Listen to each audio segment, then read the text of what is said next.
Manajemen merasa bahwa mereka telah membangun tim, mereka mempersiapkan skuad untuk merebut Scudetto, bukan untuk sekedar finish 4 besar. Jerewetan ceking kita, nyerewetin apa aja. Teman-teman, yang sedang kalian saksikan saat ini adalah Cerewetin Inter. Apa kabar teman-teman semua? Semoga dalam keadaan sehat.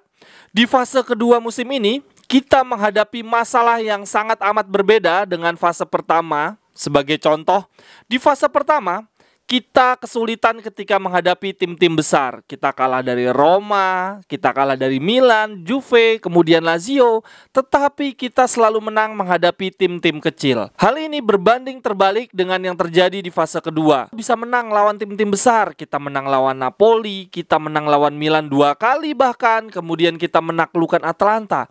Tapi di satu sisi kita keteteran melawan tim-tim kecil. Kita kalah lawan Empoli, kita seri lawan Monza dan Sampdoria. Kita justru kecolongan menghadapi tim-tim yang di atas kertas ada di bawah kita. Berbeda banget dengan yang terjadi di fase pertama. Lalu contoh lainnya yang membedakan permasalahan kita di fase pertama dengan fase kedua.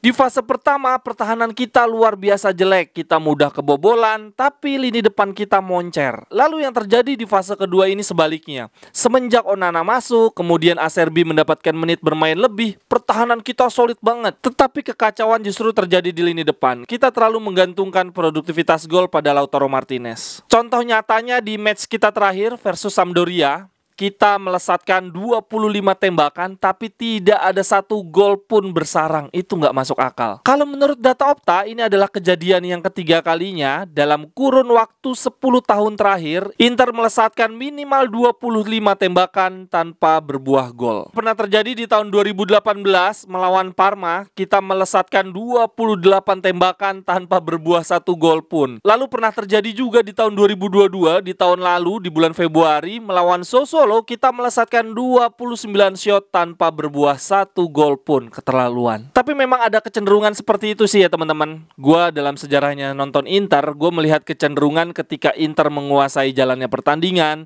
sejak menit awal membombardir dengan banyak tembakan. Tapi kemudian kalau di babak pertama kita nggak cetak satu gol pun, biasanya ini berlanjut sampai dengan menit 90.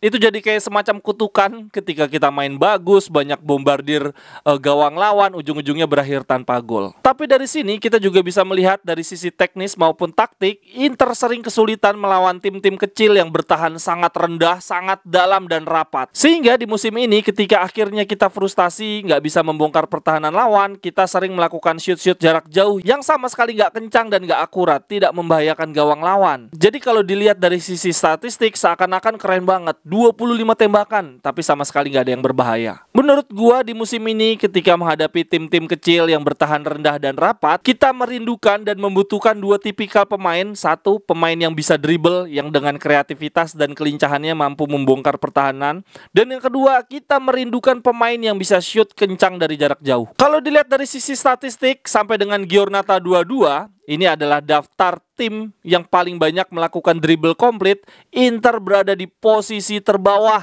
Dari total 270 dribble yang kita lakukan, kita cuma mampu menyelesaikannya 90 kali. Anjir, dikit banget. Coba kita bandingin dengan Napoli dengan Kvaratskhelia-nya, 175 kali komplit dari 390 percobaan. Lalu Milan dengan Leao dan Theo Hernandez-nya, 164 dribble komplit dari 335 percobaan. Posisi kita bahkan di bawah Cremonese dan Bologna, keterlaluan banget. Nah, dari statistik ini yang lucu adalah Lazio. Walaupun secara tim mereka dikit banget dribble komplitnya, cuma ada di peringkat 16, gak jauh dari kita. Tapi dari sisi statistik individu, Felipe Anderson masuk ke urutan 4 besar pemain yang paling banyak melakukan dribble komplit. Artinya di tim Lazio masih ada pemain yang bisa diandalkan untuk gocek-gocek. Sedangkan Inter dari sisi statistik individu maupun tim dalam hal dribble komplit gak ada sama sekali. Kita sama sekali gak punya pemain yang bisa dribble gocek-gocek bola. Kalau musim lalu kita masih punya Korea, Alexis, dan Perisic. Sedangkan untuk shoot jarak jauh, musim lalu Barella dan Çalhanoğlu sering melakukan shoot dan beberapa berbuah gol. Sementara musim ini nggak ada sama sekali, entah kenapa. Oleh karena itu menurut gua itu adalah dua hal yang harus segera dicari solusinya oleh Simone Inzaghi kalau dia mau mencapai target ya di musim ini. Karena kalau kita ngomong soal target di Serie A, Gazeta kemarin memberitakan bahwa manajemen Inter merasa tidak puas dengan pencapaian Inzaghi di musim ini. Manajemen merasa bahwa mereka telah membangun tim, mereka mempersiapkan skuad untuk merebut Scudetto, bukan untuk sekedar finish 4 besar. Sehingga saat ini Inter sedang mempertimbangkan mencari pelatih baru yang punya kemampuan meracik strategi untuk merebut Scudetto. Teman-teman setuju nggak dengan pendapat manajemen? Gue mencatat beberapa kesalahan Inzaghi musim ini, beberapa dosa Inzaghi. Pertama, dia telat memasukkan Onana sebagai kiper inti menggantikan Handanovic. Lalu yang kedua, dia telat mengembalikan stamina pemain di awal musim, terlambat panas, dan ini tipikal Inzaghi banget. Selama 2 musim di Inter, kita selalu terlambat panas. Lalu dosa Inzaghi yang ketiga, dia telat menemukan solusi di lini belakang. Dia harus nunggu Acerbi dulu baru pertahanan kita jadi jauh lebih solid. Itu 3 dosa Inzaghi menurut gua. Tetapi bukan berarti manajemen bisa menumpahkan seluruh kesalahan kepada Inzaghi ya. Menurut gua manajemen juga punya andil kesalahan. Seperti contohnya, manajemen memutuskan untuk membeli Lukaku untuk menjadi pilar utama musim ini, tapi ternyata gagal total. Lukaku lebih banyak cedera. Di sepak bola Italia, tugas pelatih berbeda dengan di Liga Inggris ya. Kalau di Liga Inggris itu pelatih merangkap sebagai manajer, jadi pelatih juga ngurusin bursa transfer.